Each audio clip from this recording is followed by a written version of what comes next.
You know, a lot of challenges in the beginning is figuring out, we've got this amazingly vast, highly respected, highly followed, very well-read property. How do you bring that to a game and do it justice? There are so many different things within the books that were clearly had to be a certain way.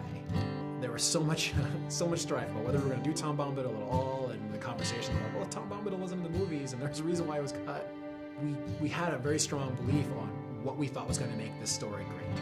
It's such a long road to get to where we are today, and there are so many different things that I can look at now and say, that was definitely the right decision, and Tom Bombadil was definitely the right decision.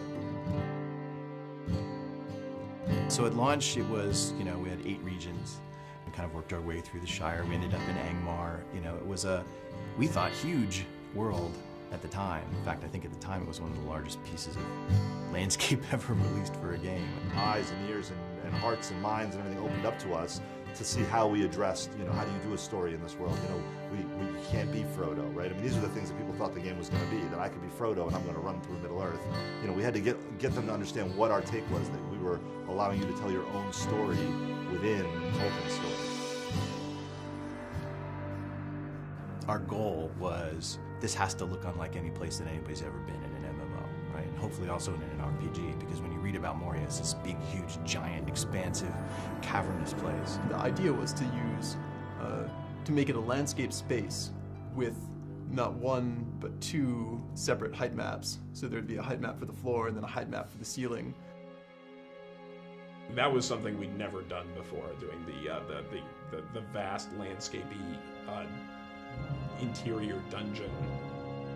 It's really hard without a date file and without having sky and clouds and sun and all the colors that brings in.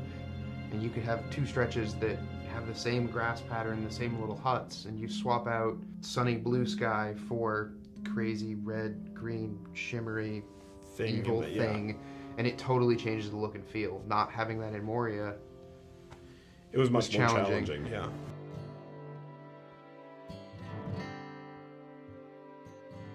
Our primary goal was to, how do we take this amazing game that people love once they get in it, but that there are some basic barriers to entry, like the subscription-only experience, and how do we reinvent what we have so that it retains all of its, grand and glorious nature while addressing an audience that's much bigger.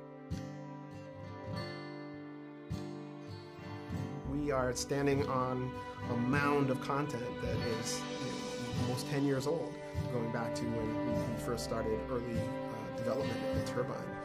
I think it's a credit to the early architects of the game that we're able to continue to add on to it and grow it and do remarkable things.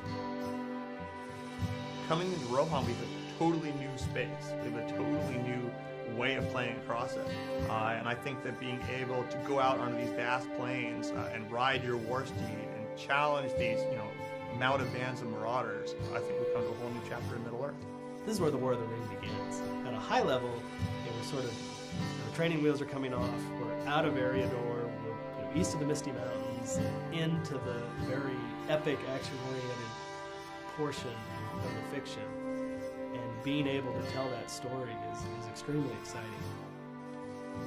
Lodge has grown and gotten stronger over 5 years.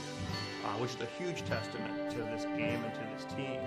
The team has grown, the game has grown. We're not slowing down, if anything, we're speeding up.